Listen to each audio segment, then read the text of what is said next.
The main question is, how widespread is this issue with the iPads failing to verify voters?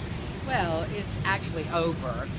It was a sign-in technical issue on our part, and it impacted only those locations that had more than one precinct assigned to them.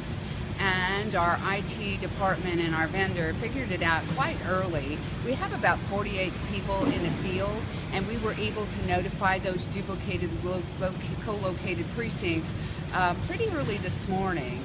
And so things settled in very well as soon as we identified it's new technology, and we know that there's going to be some bumps on the road during this election cycle, but we're pretty confident that the majority of the voters will not be impacted.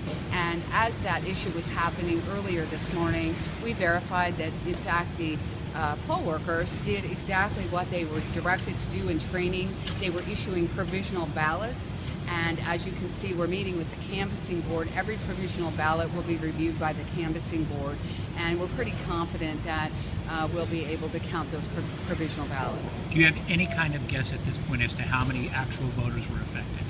We really don't, but a rough estimate at about 11 o'clock, once everything was really calm, was about 50 provisional ballots. 50 in the whole county? 50, yes.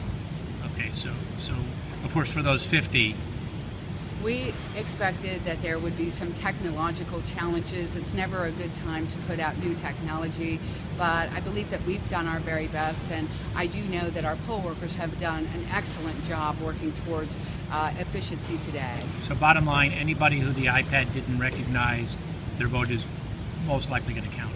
Most likely they were issued a provisional ballot. I am aware of one location that was kind of busy. There's a controversial ballot question in the city of Lake Worth, and we did have one precinct where there were some voters that I've spoken with today, and they said they lived across the street from the polling location, and they elected to go home and come back later.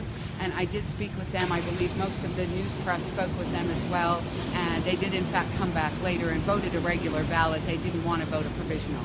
So they were accepted later in the day? Yes, as a regular voter. Okay.